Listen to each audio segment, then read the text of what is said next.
A viewer commented that he has one best friend, but that friend has a whole bunch of different acquaintances, friends, just really, really social. I've seen that happen a lot. And you have this one best friend that you really depend on. Maybe you've been friends for years.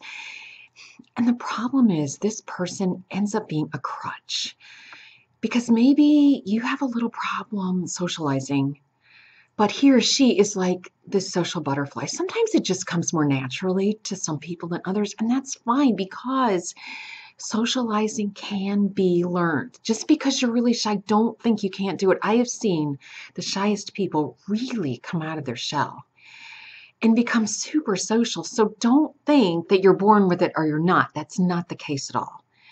And some people just force themselves and make the effort, and that's what you have to do.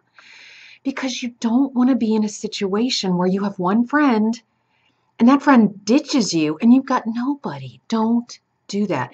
Really, really hone your acquaintances. I'm not saying that you have to run out right now and make a whole bunch of friends, because I know that's easier said than done. But slowly start talking a little more and a little more to the people that you just interact with every day. And be open-minded. Or you say, well, I'd never be friends with so-and-so. We're just so different. No. Sometimes you're someone who's really, really close to you.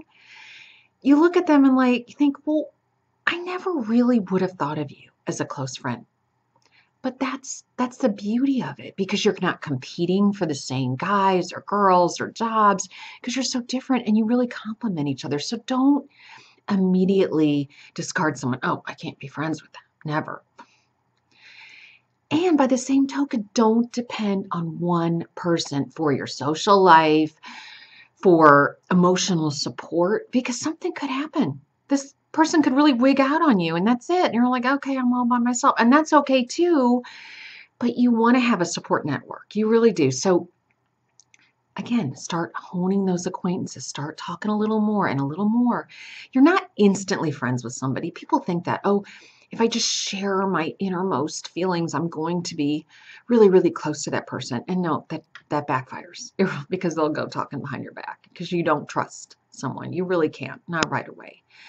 So that's what I mean. Just kind of get to know them slowly, see who you can trust, see who has your back, and force yourself, because it doesn't come naturally, but that's okay. Force yourself to at least say one thing to a nice person who has a kind face, who you see every day at work or at class. Slowly start talking to that person. And then you're not going to feel so dependent on this one friend for everything, because you don't want to do that. You really don't. And that friend has a whole bunch of different acquaintances and friends. And maybe you're not going to be there overnight, but slowly try to get there so that you find yourself really comfortable knowing a lot of people and then a few close friends instead of just one best friend.